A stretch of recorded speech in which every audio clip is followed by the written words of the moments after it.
கிருபையும் இரக்கமும் நிறைந்த எங்கள் அன்பின் தகப்பனே, இது உங்க அருமையான காலை வேளையில அப்பா உம்மை போற்றுகிறோம், நம்மை துதிக்கிறோம், ஆராதிக்கிறோம், உமக்கு நன்றி செலுத்துகிறோம் தகப்பனே. இது ஒரு நாளிலே ஆண்டவரை என்னை தகுதிப்படுத்தி இந்த இறைவார்த்தை பகிர்வுக்கு ஆண்டவரை வானிலை வழி நடத்த கிருபைக்காக நன்றி செலுத்துகிறோம். என் நாவிலிருந்து வருகின்ற ஒவ்வொரு வார்த்தையும் ஆண்டவரே ஆவியானவரின் துணை கொண்டு நான் இந்த நாளிலே பேசத்தக்கதாக நீர் என்னோடு இருந்து கிருபையா என்னை வழி நடத்த வேண்டும் செபிக்கிறோம். துதிக மகிமை யாவற்றையும் ஒருவருக்கு செலுத்துகிறேன். மீட்பரின் மூலம் செபிக்கிறேன் ஜீவனுள்ள நல்ல பிதாவே. Amen, amen. Praise the lord sisters. ஆஹ் இதோ இந்த நாள்ல நாம் எடுத்துக்கொண்ட ஒரு தலைப்பு என்ன அப்படின்னா, கடவுளின் இரக்கத்திற்கு முடிவே இல்லை, அவை காலைதோறும் புதிதாயிருக்கும். இந்த வார்த்தையை சிஸ்டம் பிரைஸ் அண்ட் வர்ஷிப் தொடக்கத்துல சொன்னாங்க. காலைதோறும் அவருடைய இது புதிதா இருக்கும் அப்படின்னு சொல்லி இத ஒவ்வொரு நாளும் நம்ம பாடுறோம், வாசிக்கிறோம். ஆனா அது எவ்வளவு தூரம் நம்ம உள்ளத்திலே இருத்தி நாம் அதற்காக நம்மளையே நாம் தயார்படுத்தி நம்மளுடைய வாழ்க்கையில நாம் கடந்து வருகிறோம் அப்படின்னு சிந்தித்து பார்ப்போம். இந்த இந்த இதுக்கான ஒரு இறைவசனம் நான் எடுத்துக்கொண்டது புலம்பல் ஆகமம் 3வது அதிகாரம் இறை வார்த்தைகள் 22, 23.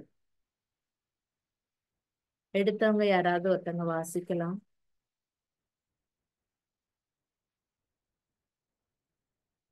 புலம்பல் ஆகமம் 3வது அதிகாரம் இறைவார்த்தை 22, 23.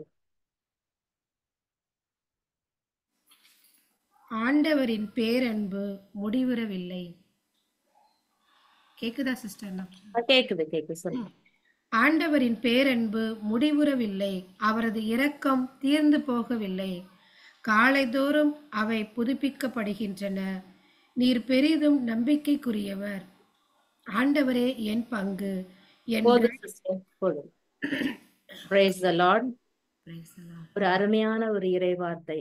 இதை வாசிக்கும் போது எனக்கு 4 விதமான காரியங்கள் என் மனசுல தோணுச்சு. என்ன அப்படின்னா, இது இன்னொரு தடவை இங்கிலீஷ்ல நான் வாசிக்கிறேன். The steadfast love of the Lord never ceases. His mercies never come to an end. They are new every morning. Great is your faithfulness. ரொம்ப அருமையான ஒரு இறைவார்த்தை. அதாவது நம்மளுடைய வாழ்க்கையில இப்போ ஒரு இங்கிருந்து நம்ம பிரயாணம் பண்றோம். இப்போ ஃபார் எக்ஸாம்பிள் கத்தார்ல இருந்து இந்தியா போறேன் அப்படின்னா, என்னுடைய ஸ்டார்டிங் ஜேர்னி கத்தார்ல இருந்து தொடங்குது. Destination India. அப்போ எல்லா ஒரு ஸ்டார்டிங்க்கும் ஒரு எண்டு உண்டு.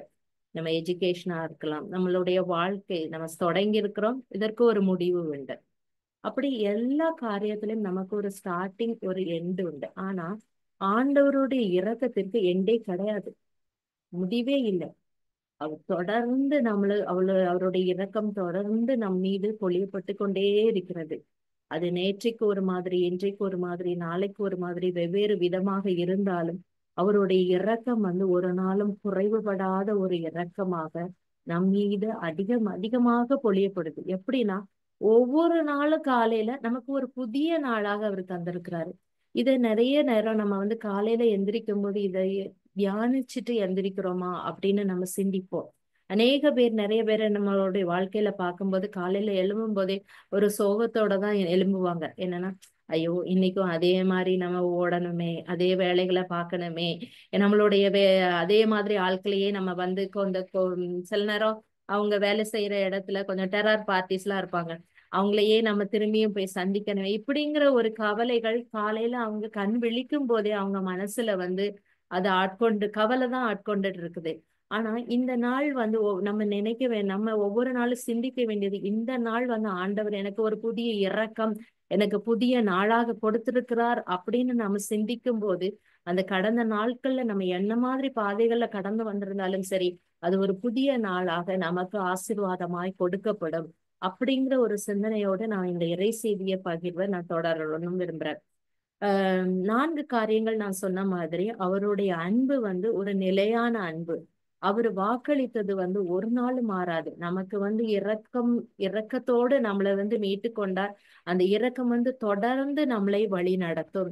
அது நம்ம எந்த ஒரு இருளின் சூழ்நிலையில நாம் நடந்து வந்தாலும் அவருடைய இரக்கத்துக்கு முடிவே இல்லை. அது நிலைத்திருக்கின்ற ஒரு பேரன்பாக நம்மளை காத்து கொண்டு நம்மளை வழி நடத்த வல்லவராய் இருக்கிறார்.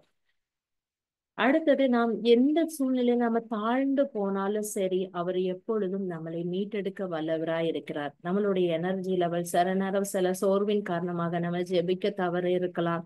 இல்லாட்டினா கடவுள் மேல ஐயோ எனக்கு இந்த நன்மை நடக்கலையே அப்படின்னு சொல்லி ஒரு விரக்தியான ஒரு சூழ்நிலைகளுக்குள்ள தள்ளப்பட்டு நாம் ஒரு கவலைக்குள்ளாகி ஒரு டிப்ரெஷன் நிலையில போயிருந்தாலும், ஆண்டவர் எந்த சூழ்நிலையில் நாம் இருந்தாலும், இருளின் பள்ளத்தாக்கில் நாம் நடந்தாலும் நம்மளை மீட்டெடுத்து ரட்சிப்பின் பாதையில் நம்மளை வழிநடத்த வல்லவராயிருக்கிறார். அடுத்த காரியம் என்னன்னா, தினமும் புதுப்பிக்கும் வல்லமை. அந்த புதுப்பிக்கும் கிருபை ஒவ்வொரு நாள் காலையிலயும் புதுசா இருக்கும். இப்ப நேற்றுக்கு நடந்த மாதிரி இன்னைக்கு நடக்க போறது கிடையாது. இன்னைக்கு அது ஒரு புதிய ஒரு நாளாதான் இருக்குது. நம்ம நம்ம பொதுவா இப்போ கல்ஃப் கண்ட்ரீஸ்ல இருக்கவங்க எல்லாம் நம்ம கத்தார் ஐடியை வருஷத்துக்கு ஒரு முறை ரினியூ பண்றோம். இல்லாட்டினா வருஷத்துக்கு 3 வருஷத்துக்கு ஒரு தடவை ரினியூ பண்றோம். அப்படி ஒவ்வொரு கம்பெனிஸை பொறுத்து அது ரினியூவல் நடக்குது. ஆனா இங்க அப்படி இல்லை. இங்க ஜீசஸ் நமக்கு ஒவ்வொரு நாளும் ரினியூ பண்ணிட்டே இருக்கிறாரு. ஒவ்வொரு நாள் காலையில புதிய புதிய கிருபை. அப்போ அது எவ்வளவு ஒரு பெரிய ஒரு கிஃப்ட்ன்னு தான் நான் எடுத்துக்கிறேன். ஏன்னா ஒவ்வொரு நாளும் அந்த காலையை நம்ம சந்திக்கும் போது இன்னைக்கு ஒரு புது கிருபை எனக்கு ஆண்டவர் தந்திருக்கிறாருன்னு நான் விசுவசிக்கும் போது அது எனக்கு புதியதாக இருக்கும். நான் அப்படி ஏற்றுக்கொள்ளல அப்படின்னா என்னால அதை அனுபவிக்க முடியாது. அதே மாதிரி பெரிதும் நம்பிக்கைக்குரியவர். 4வது காரியம், பெரிதும் நம்பிக்கைக்குரியவர், எப்பொழுதும் நம்பத்தக்கவர். நம்ம எந்த மாதிரி சூழ்நிலையில இடுக்கன் வேலையில இருந்தாலும் அவரை மாத்திரம் நாம் கை கொண்டு பற்றி கொண்டு விசுவாசத்திலோடு கடந்து போவோமானால் அவர் நம்மை ஒருபோதும் கைவிட மாட்டார். ஏன்னா அவர் நம்பிக்கைக்குரியவராய் இருக்கிறார். ஆமேன். இப்போ இந்த கடவுளுடைய இரக்கம் முடிவு இல்லை அப்படின்னு நம்ம சொல்லணும். இதற்கு எடுத்துக்காட்டா நாம பைபிள்ல இருந்தே ஊதாரி மைந்தனுடைய உவமை நமக்கு எல்லாருக்கும் நல்ல ஒரு இருந்தது. அவர் சொத்துல பங்கு கேட்டு அப்பாவை விட்டு கடந்து போய் மனம் திரும்பி வந்தாரு. லூக்கா 15வது அதிகாரம் 17 வசனம் வரைக்கும் நம்ம எடுத்துக்கொள்வோம். லூக்கா 15:17 வரைக்கும். எடுத்தவங்க யாராவது வாசிங்க. அவர் அறிவு தெளிந்தவராய், என் தந்தையின் கூலியாள்களுக்கு தேவைக்கு மிகுதியான உணவு இருக்க நான் இங்கு பசியால் சாகிறேனே. நான் புறப்பட்டு என் தந்தையிடம் போய், அப்பா, கடவுளுக்கும் உமக்கும் எதிராக நான் பாவம் செய்தேன். இனிமேல் நான் உம்முடைய மகன் எனப்பட தகுதியற்றவன். உம்முடைய கூலி ஆள்களுள் ஒருவனாக என்னை வைத்துக் கொள்ளும் என்பேன் என்று சொல்லிக் கொண்டார். 20 வசனம் வாசிங்க சிஸ்டர். உடனே அவர் புறப்பட்டு தம் தந்தையிடம் வந்தார். தொலையில் வந்து கொண்டிருந்த போதே அவர் தந்தை அவரை கண்டு பரிவு கொண்டு ஓடி போய் அவரை கட்டி தழுவி முத்தமிட்டார். இந்த இறை வார்த்தைகள் நம்ம அடிக்கடி வாசித்து தியானித்த ஒரு இறை வார்த்தைகள் தான். ஆனா இது நான் இந்த இடத்துல கோட் பண்ண வேண்டிய காரணம் என்னன்னா, அந்த கடவுளுடைய இரக்கத்திற்கு முடிவே இல்லை அப்படிங்கிறதுக்கு ஒரு எடுத்துக்காட்டா இந்த இறை வார்த்தையே நான் கோட் பண்ணணும்னு நினைச்சேன். அதாவது எப்படின்னா, அந்த ஊதாரி மைந்தன் அப்பாவை விட்டு என்ன பண்ணாரு, தொலை தூரம் போய் விட்டார். இப்ப நாமளும் அநேக சூழ்நிலைகள்ல போயிருக்கலாம், இல்ல நம்மை சார்ந்தவர்கள் ஆண்டவரை விட்டு தொலை தூரம் போயிருக்கலாம். ஆனா என்னைக்கு மனம் திரும்பி வரும்போதே அந்த அப்பா எப்படி தொலை தூரத்தில் வரும்போதே அந்த மகனை ஓடி போய் கட்டி தழுவி முத்தமிட்டாரு. அவருக்குள்ள எவ்வளவு ஒரு வேதனைகள் இருந்திருக்கும். தன்னுடைய மகன் தன் சொத்தை பிரிச்சு கொண்டு நம்மளை விட்டு பிரிந்து போயிட்டான், தொலை தூரத்துல போயிருக்கான், என்ன சூழல்ல இருக்கிறான், எதுவுமே அவருக்கு தெரியாது. ஆனா மனம் திரும்பி அந்த மகன் வரும்போது அவரை மன்னித்து அந்த அந்த தகப்பன் ஏற்றுக்கொண்டார். இப்படிதான் நாமும் நம்மளுடைய வாழ்க்கையில ஆண்டவரை விட்டு தொலைதூரம் நாம் போயிருந்தாலும் அவர் இரக்கத்திற்கு முடிவில் இல்லாத இறைவன். அதனால அவர் நம்மளை மீட்டு பின்னும் நம்மளை முத்தமிட்டு நம்மை அவரோடு சேர்த்து கொள்கின்ற தேவனாய் இருக்கிறார். நம்ம எவ்வளவு தொலைதூரம் சென்றாலும் அவர் நம்மளை வரவேற்கிறார். நீங்க வாங்க என் பிள்ளைகள், என் கிட்ட வாங்க அப்படின்னு சொல்லி ஒவ்வொரு நாளும் கூப்பிடுறாரு.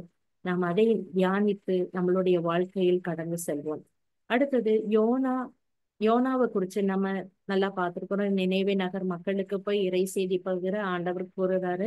அந்த பாவத்திலிருந்து அந்த மக்கள் வரணும். ஏன்னா அந்த தண்டனை தீர்ப்பு, ஆண்டவர் கொடுக்கக்கூடிய தண்டனை தீர்ப்பை மாற்றணுங்கிறதுக்காக அவர் அந்த மக்கள் மனம் திரும்பணுங்கிறதுக்காக யோனாவை அனுப்புறாரு. ஆனா என்ன நடக்குது? யோனா அங்க போகும்போது யோனா முதல்ல இதை செய்ய மாட்டேன் அப்படின்னு சொல்லி அவரு போனாலும், ஆனாலும் ஆண்டவருடைய திட்டம் அங்க நிறைவேறுகின்ற கிருபை இருந்ததுனால அவரை திரும்பி இந்த திட்டத்தை ஏற்றுக்கொண்டு நினைவே மக்களுக்கு போய் ஆண்டவர் சொன்ன செய்தியை எடுத்து கூறுகிறார். அப்போ இங்க என்ன நம்ம தெரிஞ்சுக்க வேண்டியது அப்படின்னா, அந்த மக்கள் பாவத்துல இருக்கிறாங்க அப்படிங்கிறது நல்லா தெரியும். ஆண்டவர் வேற தண்டனையை கொடுத்து அந்த மக்களை இது பண்ணியிருக்கலாம். ஆனாலும் ஆண்டவருடைய இரக்கம் அவர்களுக்கும் தகுதியில்லாதவர்கள், அவர்கள் பாவத்துல இருந்தாலும் தகுதி இல்லாதவர்களுக்கும் அவருடைய இரக்கம் நிரம்ப கிடைக்க பெருக வேண்டும் என்று அவர் இருந்ததுனாலதான் அவர் யோனாவை கொண்டு அந்த நினைவே பட்டணம் முழுவதும் ஆண்டவருடைய செய்தியை அறிவித்து அவருடைய இரக்கத்தை அந்த மக்கள் பெற்றுக்கொள்ளும்படியாக அவர் அந்த இடத்துல அவர் உறுதி கூறினார். அடுத்தது நம்மளுடைய பைபிள்ல பார்த்தோம்னா விபச்சார பெண்ணுடைய ஸ்டோரி நமக்கு எல்லாருக்கும் நல்லா தெரியும். யோவான் 8:11 நம்ம வாசிச்சோம்னா, இயேசு நிமிர்ந்து பார்த்து, அம்மா அவர்கள் எங்கே? நீ குற்றவாளி என்று எவரும் தீர்ப்பிடவில்லையா என்று கேட்டார். அவர் இல்லை ஐயா என்றார். இயேசு அவரிடம், நானும் தீர்ப்பு அளிக்கவில்லை, நீர் போகலாம், இனி பாவம் செய்யாதீர் அப்படின்னு சொல்லிட்டார். அப்ப இந்த விபச்சார பெண் பாவம் செய்திருக்கிறாங்க அப்படின்னு ஆண்டவருக்கு ஜீசஸ்க்கு நல்லா தெரியும். குற்றப்பழி சுமத்தி கொண்டு வந்தவங்களுக்கும் நல்லா தெரியும். ஆனா யாருமே ஒரு தைரியமா அந்த விபச்சார பெண் மேல கல்லை எடுத்து எரிய முடியாத ஒரு சூழ்நிலை. அப்போ ஆண்டவருடைய கருணையின் நிமித்தம் இந்த விபச்சார பெண் ஒரு பாவியாக இருந்தாலும் பாவத்திலிருந்து ஆண்டவரை தேடி வந்தபோது அவருக்கு விடுதலை, மீட்பு கிடைத்தது. அப்ப கடவுளுடைய கருணை எப்படின்னா, நம்மளை மன்னித்து நம்மளுடைய வாழ்க்கையை தொடங்குறதுக்கு வழி வருது. இங்க ஒரு லைனை நீங்க வாசித்தீங்கன்னா, நீர் போகலாம், இனி பாவம் செய்யாதீர் அப்படின்னு சொல்லி. அப்ப அந்த இதுவரைக்கும் செய்த பாவம் மன்னிக்கப்பட்டது. அப்ப இனிமே நீங்க பாவம் செய்யாமல் ஒரு புதிய வாழ்க்கையை தொடங்க வேணும் அப்படின்னு ஒரு சான்ஸ் கொடுக்குறாங்க ஜீசஸ். அப்போ எவ்வளவு பெரிய பாவியாக இருந்தாலும் அவன் மனம் திரும்பி வரும்போது அந்த பாவங்கள் மன்னிக்கப்பட்டு அந்த ஒரு புதிய நாள், ஒரு புதிய கிருபை. இந்த நாளில நமக்கு சொன்ன மாதிரி ஒவ்வொரு நாளும் புதிய கிருபை. அதே புதிய கிருபையோடு அந்த புதிய நாளை தொடங்க இங்க ஒரு வழி ஜீசஸ் அவங்க பெண்ணுக்கு காண்பித்து கொடுக்கிறார். கண்டிப்பா அந்த பெண் மனம் திரும்பிட்டாங்க. மனம் திரும்பி இந்த ஒரு வார்த்தை போதும், இனிமேல் அவங்க வாழ்க்கையில பாவக்குழியில வீழாதபடி, பாவம் செய்யாமல் ஆண்டவரை போற்றி பெருமைப்படுத்தும்படியாக அந்த பெண் கண்டிப்பா தன்னுடைய வாழ்க்கையை தொடங்கியிருப்பாங்க. அப்படியாக இஸ்ரேல் மக்களை மீட்டு கொணரும் போது, மோசே கொண்டு வரும்போது அந்த இஸ்ரேல் மக்கள் புலம்ப ஆரம்பிச்சாங்க. அவங்களுக்கு போதுமான உணவு கிடைக்கல அப்படின்னு சொல்லி ஆண்டவரை நோக்கி புலம்ப ஆரம்பிச்சாங்க. அந்த புலம்பல் மத்தியில என்னன்னா, கடவுளுக்கு எதிராக அவங்க முறுமுறுத்தாலும் அவர்களுடைய தேவைகளை ஆண்டவர் சந்திச்சாரு. எப்படி? வானத்தை திறந்து அவர்களுக்கு மன்னாவை கொடுத்தார், பாறையிலிருந்து தண்ணீரையும் அளித்தார். அவங்க முணுமுணுத்தாங்கன்னு ஆண்டவர் கோபப்படவே இல்லை. அவங்க ஏன்னா அவரு நம்பிக்கைக்குரியவர். இவரை மோசே ஆண்டவருடைய வார்த்தையை நம்பி இந்த மக்களை மீட்டு கொணரும் போது இவர்கள் முறுமுறுத்தாலும் நம்பிக்கை அற்றவர்களாக இருந்தாங்க. அவங்களுக்கு நல்லா தெரியும், ஆண்டவர் கண்டிப்பா நம்மளை இத்தனை ஆண்டுகள் வழி நடத்துவாரு, நம்மளுடைய தேவைகள் ஒவ்வொன்றும் சந்திக்கப்படும், எல்லாமே தெரிஞ்சிருந்தாலும் அந்த இடத்துல அவங்க நம்பிக்கையின்மையினால் அவர்கள் முறுமுறுக்க தொடங்கினார்கள். இந்த சூழ்நிலையில் பலர் இந்த சூழ்நிலைகளை கடந்து வர நேரிடும். ஏன்னா நம்ம எப்பவுமே என்ன நினைக்கிறோம்னா, கஷ்டப்படாம நம்மளுடைய வாழ்க்கையை கடந்து போகணும் அப்படின்னு நினைக்கிறோம். ஆனா கஷ்டங்கள் மத்தியிலையும் நாம் விசுவாசத்தை காத்து கொண்டோம் ஆனால் அவருடைய இரக்கத்தை நாம் எப்பொழுதும் நிறைவாய் பெற்றுக்கொள்ள முடியும். ஏன்னா அவர் நம்பத்தக்கவர். அவருடைய வார்த்தை, அவருடைய அந்த உறுதிமொழி, அவருடைய வாக்குறுதி எப்பொழுதும் நம்பத்தக்கவை. அடுத்த ஒரு காரியம் பார்ப்போம் அப்படின்னா, தாவீது பத்சபாவிடம் முறை தவறி நடந்த பின் அந்த பாவத்துல வீழும் போது அவர் பாடிய பாடல் திருப்பாடல்கள் 51:1 நம்ம எவ்வாறு பாடுறாரு அப்படின்னா, கடவுளே, உமது பேரன்புக்கேற்ப எனக்கு இரங்கும், உமது அளவற்ற இரக்கத்திற்கேற்ப என் குற்றங்களை துடைத்தருளும். அப்ப குற்றங்களை வந்து அவர் துடைத்தரலணும் அப்படிங்கிறதுக்காக தாவீது வந்து ஆண்டவருடைய பேரன்புக்கேற்ப எனக்கு இறங்கும் அப்படின்னு சொல்லி அந்த ஒரு சூழ்நிலையில தன் பாவத்தை உணர்ந்தவராக அவர் பாடினார் ஆண்டவரை நோக்கி. அப்ப எவ்வளவு பெரிய தவறுகள் நம்மளுடைய வாழ்க்கையில நாம் செய்திருந்தாலும் நாம் அந்த குற்றத்தை உணர்ந்து மனம் திரும்புவோமானால் ஆண்டவருடைய இரக்கம் நமக்கு நிறைவாய் பெற்றுக்கொள்ள முடியும். அதே போல நீங்க நம்ம வந்து சிலுவை அந்த கடைசி இதுல ஆண்டவர் சிலுவையில அறையப்படும் பொழுது அந்த திருடர்கள் 2 பேரும் வந்து அவங்களுக்கு தெரியும் நம்ம திருடர்கள், நம்ம கொல்லப்பட தகுதி உள்ளவர்கள் அப்படின்னு. ஆனா ஜீசஸ் வந்து ஒரு குற்றமும் அறியாதவர் அந்த சிலுவை மரணத்தை ஏற்றுக்கொண்டு நம்மளுடைய பாவங்களுக்காக அங்க நிக்கிறாரு அப்படிங்கிறத முதல்ல அந்த திருடன் வந்து கண்டுபிடிச்சிட்டான். எப்படின்னா அவர் மெஸ்ஸியா அப்படிங்கிறத வந்து அவன் கண்டுபிடிச்சிட்டான். அவ கண்டுபிடிக்கும் லூக்கா 23வது அதிகாரம் 42, 43 இறை வசனத்துல நாம் இவ்வாறு வாசிக்கிறோம். அதாவது எப்படின்னா அந்த திருடன் வந்து மெஸ்ஸியா அப்படிங்கிறத நம்ம கண்டுபிடிக்கிறதுக்கு சில நேரம் தவறிடுறோம்.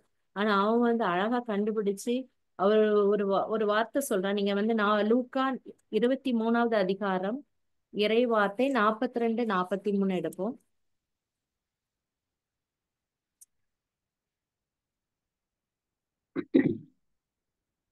வாசிக்கிறோம் சிஸ்டர். வாசிங்க. பின்பு அவன், இயேசுவே, நீர் ஆட்சியுரிமை பெற்று வரும்பொழுது என்னை நினைவில் கொள்ளும் என்றான். அதற்கு இயேசு அவனிடம், நீர் இன்று என்னோடு பேரின்ப வீட்டில் இருப்பீர் என உறுதியாக உமக்கு சொல்கிறேன் என்றார். ஆண்டவர்கிட்ட எப்படி கேட்கிறான் அப்படின்னா, நீர் ஆட்சியுரிமை பெற்று வரும்போது என்னை நினைவிற்கொள்ளும் அப்படின்னு. எனக்கு இந்த வார்த்தை ரொம்ப டச்சிங்கா இருந்தது. ஒரு திருட எப்படி அவர்கிட்ட வந்து இவ்வளவு ஒரு அவருக்கு தெரியும் இவர் வந்து மெஸ்ஸியா அப்படிங்கிறது தெரிஞ்சதுனாலதான் இவ்வளவு ஒரு கான்பிடென்ட்டா அவன் அதுல கேட்க முடியுது. அதுக்கு ஆண்டவரும் என்ன சொல்றாருன்னா, இம்மீடியட்டா அடுத்த செகண்ட் இன்று அதற்கு இயேசு அவனிடம், நீர் இன்று என்னோட பேரின்ப வீட்டில் இருப்பீர் என உறுதியாக உமக்கு சொல்கிறேன்.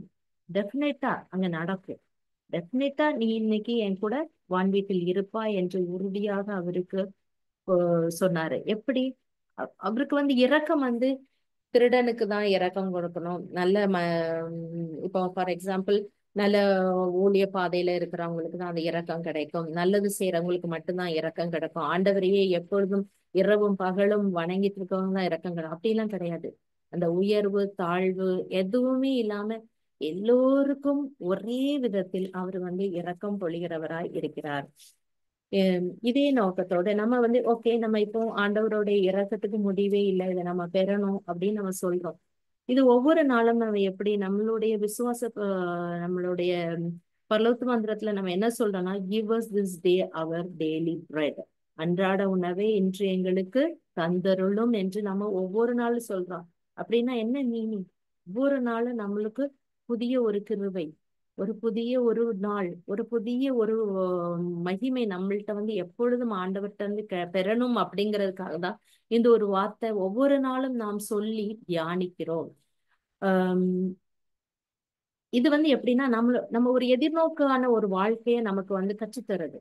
ஏன்னா ஆண்டவருடைய இரக்கத்துக்கு முடிவே இல்லை அப்படின்னு நாம் மனசுக்குள்ள நம்ம வந்து ஆழமாக பதிய வைக்கும்போது ஒவ்வொரு நாளும் நாம் எதிர்நோக்கி இருக்கிறோம். எப்படி இந்த நாள் வந்து ஆண்டவருடைய இரக்கம் என் மீது அளவுக்கு அதிகமாக பொழியப்படும்.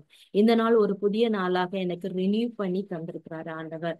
நேற்றைய நாள் போல இந்த நாள் எனக்கு கஷ்டம் வரப்போவதில்லை. நேற்றைய துயரம் எல்லாம் இன்று எனக்கு மறைந்து போகும் அப்படின்னு சொல்லி நம்ம நினைச்சு நமக்குள்ள ஒரு எதிர்நோக்கு, இந்த இறைவார்த்தை நமக்குள்ள ஒரு எதிர்நோக்க கொடுக்குது. அப்ப எப்படி அவருடைய அந்த கடவுளுடைய இரக்கத்தை நாம் பெற்றுக்கொள்வதற்கு நாம் என்ன செய்ய வேண்டும்? நம்மளுடைய வாழ்க்கையில இரக்கத்தை, அந்த முடிவில்லா இரக்கத்தை நாம எப்படி பெற்றுக்கொள்ள வேண்டும் அப்படின்னு சில படிநிலைகள். முதலாவதாக அவர் மீது நாம் உறுதியான விசுவாசத்தோடு இருக்க வேண்டியதுதான் பேசிக் ஃபவுண்டேஷன். அவருடைய இரக்கம் நமக்கு வேணும்னா அவர் மீது நாம் உறுதியான நம்பிக்கையோடு நாம் இருக்க வேண்டும். இரண்டாவது, நம்மளுடைய ஜப வாழ்க்கையில வந்து அவரோட நாம் இணைந்து கடந்து போனோம். ஒவ்வொரு நாளும் நம்ம தனி ஜபத்துல ஆண்டவரோட இணைந்திருக்கும் போது நாம் இந்த இரக்கத்தை அளவுக்கு அதிகமாக பெற்றுக்கொள்ள முடியும். எப்பவுமே கெட்டிங் கனெக்டட் வித் ஜீசஸ், நம்ம ஆண்டவரோட கனெக்ட் ஆயிட்டே இருக்கணும். எந்த சூழ்நிலைகளை பார்த்து நம்ம பயந்து போகக்கூடாது. எந்த சூழ்நிலைகள்னாலும் சரி, நம்ம ஆண்டவரோடு ஜெபத்தில் நாம் நிலைத்திருக்க வேண்டும். மூன்றாவது எப்படின்னா, நமக்கு எதிராக சாத்தான் பலவிதமான காரியங்கள் கொண்டு வருவான். பலவிதமான சிந்தனைகள்ல போராட்டங்கள் கொண்டு வரலாம். நம்மளுடைய வேலை ஸ்தலத்துல பலவித பிரச்சனைகளை கொண்டு வரலாம். குடும்ப வாழ்க்கையில பலவித பிரச்சனைகள் கொண்டு வரலாம். பிறருடைய வார்த்தைகள் நமக்கு வேதனையை கொண்டு வரலாம். இப்படி பலதரப்பட்ட பிரச்சனைகள் நமக்கு எதிராக சூழ்ந்து வரும்போதும் நாம் ஆண்டவரில் நிலைத்திருக்க வேண்டும். பீஸ்டல், நாம் ஆண்டவரோடு நிலைத்திருக்கும் போது எந்த சூழ்நிலையும் நம்மை அது அதிகமாய் பாதிக்காது. அப்பொழுதுதான் நாம் ஆண்டவருடைய இரக்கத்தை நிறைவாய் பெற்றுக்கொள்ள முடியும். அடுத்தது, ரிமெம்பர் காட்ஸ் ஃபெய்த்ஃபுல்னஸ். ஓகே, ஆண்டவருடைய அந்த நம்பிக்கைக்குரியவர் என்பதை நாம் உணர்ந்து செயல்பட வேண்டும். நாம் நம்பிக்கையற்றவர்களாக இருந்த நேரத்திலும் அவர் நம் மீது நம்பிக்கை கொண்டு நம்மை வழிநடத்த வல்லவராயிருக்கிறார். நம்மளுடைய வாழ்க்கையில ஒரு ஒரு வேதனைகள் சோதனைகள் வரும்போது நம்ம என்ன பண்றோம்? யார்கிட்டயாவது போய் அதை முறையிடணும் அப்படின்னு நினைக்கிறோம். அப்ப யார்கிட்ட போய் முறையிடுவோம்? நம்ம நம்பிக்கையா இருக்கிறவங்க கிட்டதான் அதை ஷேர் பண்ண முடியும். அது நம்மளுடைய ஹஸ்பண்டா இருக்கலாம், பெற்றோரா இருக்கலாம், சகோதரிகளா இருக்கலாம், இல்ல ஒரு ஃப்ரெண்டா இருக்கலாம், இல்ல நம்ம கூட வேலை செய்கிற ஒரு ஆளா இருக்கலாம். அவங்க மேல உள்ள நம்பிக்கை நல்லா இருந்தாதான் நம்ம அவங்கள்ட்ட போய் அதை முறையிடுவோம். ஏன் முறையிடுவோம்? அவங்க நமக்கு அந்த நேரம் நமக்கு ஒரு சூத்தனிங் வேர்ட்ஸ் கொடுப்பாங்க. கவலைப்படாத, ஆண்டவர் உன்னை வழி நடத்துவாரு அப்படின்னு சொல்லி அந்த வார்த்தைகளை கேட்கும் போது அது நமக்கு ஒரு ஆறுதலாக இருக்கும். ஓகே, இதேதான் ஆண்டவர் ஒவ்வொரு நாளும் நம்ம எவ்வளவு தூரம் நம்பிக்கையற்றவர்களாக இருந்த போதிலும் அவர் நம்மை தேற்றரவாளனாய் இருக்கிறார், நம்பிக்கைக்குரியவராய் இருக்கிறார். அடுத்தது, எப்பொழுதும் ஆண்டவருடைய இரக்கத்து மேல நம்மளுடைய போக்கஸ் இருக்கணும். Okay, always focus on God's mercies. எனக்கு இந்த நாள்ல இந்த காரியத்துல ஆண்டவர் என் மீது இரக்கமாய் இருக்கிறார் அப்படின்னு சொல்லி நாம் அந்த சூழ்நிலையில போக்கஸ்டா இருக்கும்போது அவருடைய இரக்கம் நாம் முழுமையாய் பெற்றுக்கொள்ள முடியும். அப்ப 5 காரியங்கள், படிநிலைகள். நம்ம முதல்ல நம்ம ஃபெய்த்ஃபுல்லா இருக்கணும். இரண்டாவது ஜெப வாழ்க்கையில ஆண்டவரோட கனெக்டா இருக்கணும். மூன்றாவது, பீ ஸ்டில். என்ன டிஸ்ட்ராக்ஷன் வந்தாலும் நாம் அவரை விட்டு பிரியாமல் அவரில் நாம் நிலைத்திருக்க வேண்டும். நான்காவது, அவர் நம்பிக்கைக்குரியவராய் இருக்கிறார் என்பதை நாம் உணர்ந்து செயல்பட வேண்டும். ஐந்தாவது, அவருடைய இரக்கத்தின் மேலதான் நம்மளுடைய போக்கஸிங் எப்பவுமே இருக்கணும். இப்படி இருக்கும்போது நம்மளுடைய வாழ்க்கையில நாம் எப்பொழுதும் அவரோடு நாம் தியானித்து அவருடைய பேரன்பை நாம் ஒவ்வொரு நாளும் அனுபவிக்க முடியும். ஒவ்வொரு நாளும் காலையில தொடங்கும் போது it's a new day, it's a new day அப்படிங்கிறத நம்ம ஒவ்வொரு நாளும் நாம் அனுபவிக்க முடியும். ஒரு சின்ன ஒரு ஸ்டோரி சொல்லிட்டு முடிக்கலான்னு பாக்குறேன். இந்த மாதிரி நம்ம ஆண்டவருடைய இரக்கத்தை நாம் பெற்றுக்கொண்டு வாழும்போது நமக்குள்ள ஒரு சமாதானம், நம்மளுடைய வாழ்க்கையில ஒரு சந்தோஷம், ஒரு நிறைவான மகிழ்ச்சி ஒவ்வொரு நாளும் நமக்கு கூடவே வரும். என்னுடைய ஆபீஸ் ரூம் விண்டோ சைட்ல பாத்தீங்கன்னா அப்படி வெளியில எப்பவுமே நான் அப்படி சும்மா வெளியில பார்க்கும்போது ஒரு 2 பறவைகள் எப்பவும் நிக்கும். புறா தான். அது எப்படின்னா, அங்கங்க ரெண்டு மூணு குச்சிகளை எடுத்து கொண்டு அப்படியே கட்டிட்டு ஒரு பெட் மாதிரி வச்சுட்டு அது மேல உட்கார்ந்துருக்கும். சில நேரம் அதுல 1-2 முட்டையும் இட்டிருக்கும், அது மேல அடகாக்கும். திடீர்னு ஒரு 2-3 நாள் கழிச்சு பார்த்தோன்னா அந்த கூடை கம்ப்ளீட்டா காணாம போயிருக்கும், கலைஞ்சு போயிருக்கும். அது அந்த கிளீன் பண்றவங்க சில நேரம் அதை தட்டி விட்டுட்டு கிளீன் பண்ணிட்டு போயிடுவாங்க. ஆனாலும் திரும்பி அதே மாதிரி அந்த பறவைகள் அப்படி ஒரு கூடு கட்டும், அப்படி இருக்கும். அப்ப நான் இது ஒவ்வொரு நாளும் நினைக்கிறேன், இந்த புறா இந்த எதையும் பற்றி கவலைப்படவே இல்லை. ஐயோ, இன்னைக்கு நம்ம கட்டுனோமே இந்த ஒரு சின்ன ஒரு நெஸ்ட், அது அடுத்த நாள் அது கீழே போயிடுச்சே அப்படின்னு சொல்லி எதையும் நினைச்சு கவலைப்படல. அது தொடர்ந்து அதற்கான அந்த சின்ன சின்ன குச்சிகள் ஆண்டவர் எங்க இருந்து கொடுக்குறாருன்னு தெரியல, அது எங்க இருந்து பறக்கிட்டு வருதுன்னு எனக்கு தெரியல. ஆனா ஒரு 4-5 குச்சிகள் தான் இருக்கும், நிறைய ஒண்ணும் இருக்காது. சின்ன சின்ன குச்சிகள், இலைகள் அது பறக்கிட்டு அது அழகா ஒரு சின்ன பெட் மாதிரி வச்சுட்டு அதுல 2 முட்டையும் போட்டுட்டு அதுல அமைதியா காத்துட்டு இருக்கு. இது எனக்கு ஒவ்வொரு நாளும் நான் பார்க்கும்போது எனக்கு ஒரு ஒரு இன்ஸ்பைரிங்கா இருக்கும். எப்படின்னா இந்த பறவைகளுக்கு எதையும் பத்தி கவலைப்படாம அது எத்தனையோ தடவை அந்த கூடுகளை கலைச்சு அது போட்டாலும் அது ஒவ்வொரு நாளும் தன்னுடைய வேலையை தொடர்ந்து செய்துட்டே இருக்குது. அது ஒவ்வொரு ஒவ்வொரு நாளும் அந்த புறாக்கு தேவையான உணவுகளும் ஆண்டவர் கொடுத்துட்டே இருக்கிறாரு. ஆனா நம்மளுடைய வாழ்க்கையில நம்ம, ஐயோ நாளைக்கு என்ன பண்ண போறோம், இந்த காரியத்துக்கு எப்படி நம்ம செலவை இந்த ஈடு கட்ட போறோம் இப்படின்னு பலவித கவலைகள் நம்ம சாதாரணமா இருக்கும் போதே நம்மளுடைய அந்த கவலைகள்னால நாம் அழுத்தப்பட்டு அந்த கவலைகள் வரும்போது இந்த மற்ற காரியங்கள் எதுலயும் நம்மளுடைய போக்கஸ் வரமாட்டேங்குது. அவர் மேல உள்ள நம்பிக்கையில நாம் தளர்ந்து போறோம். நம்மளுடைய ஒவ்வொரு நாளும் புதிய கிருபை நம்மளை ஆசீர்வாதமாய் நமக்கு கொடுக்கிறாரு அப்படிங்கிறத நாம் மறந்து போறோம். அதே மாதிரி அவருடைய இரக்கத்து மேல உள்ள போக்கஸிங் நம்ம விட்டு போறோம். அதனால இன்னைக்கு இந்த நாள்ல நம்ம எல்லாரும் ஒப்பு கொடுப்போம். ஆண்டவருடைய இரக்கத்தை நாம் எப்படி பெற்றுக்கொள்ள வேண்டும். ஒவ்வொரு நாளும் காலம் எப்படி இருந்தாலும் சரி, கடவுளுடைய வாக்குறுதிகளை நாம் ஒவ்வொரு நாளும் நம்பணும். ஏன்னா எரேமியா 29:11 கூறியபடி அவர் நமக்காக வகுத்திருக்கிற ஒவ்வொரு திட்டங்களும் வளமான நலமான திட்டங்கள். இந்த இறைவார்த்தையை நாம் நம்மளுடைய வாழ்க்கையில கடைபிடிக்கும் போது அவர் நமக்கு நல்ல திட்டங்கள் தான் வச்சிருக்கிறாரு அப்படிங்கறத நாம் உணர்ந்து கொள்வோம். அதை விசுவாசத்தோடு ஏற்றுக்கொள்வோம். அதே மாதிரி ஒவ்வொரு நாளும் காலையில எந்திரிச்சோடனே நன்றி கூறுங்க. இந்த கடந்த நாட்கள் காத்ததற்காக நன்றி, இந்த புதிய நாளை நாம் காணும்படி கிருபை செய்ததற்காக நன்றின்னு சொல்லி நாம் ஒவ்வொரு நாளும் நன்றி உள்ளத்தோடு புதிய நாளை தொடங்குவோம். அப்பொழுது புது கிருபை நமக்கு நிறைவாய் கிடைக்கும். இப்படி கிடைக்கும் போது நம்மளுடைய வாழ்க்கையில எப்பொழுதும் அமைதி, இரக்கம், இது மனித செயல்களால இல்லை, அவருடைய மாறாத இயல்புல இருந்துதான் நமக்கு அது கிடைக்குது என்பதை நம்மளுடைய வாழ்க்கையில எத்தனையோ கஷ்டமான தருணங்கள்ல கூட இருந்தாலும் நாம் நம்பிக்கையோடு இறைவன் மீது நிலைத்திருக்கும் போது அதுதான் நமக்கு ஊக்கம் தருகிறது. ஆமென். Praise the Lord.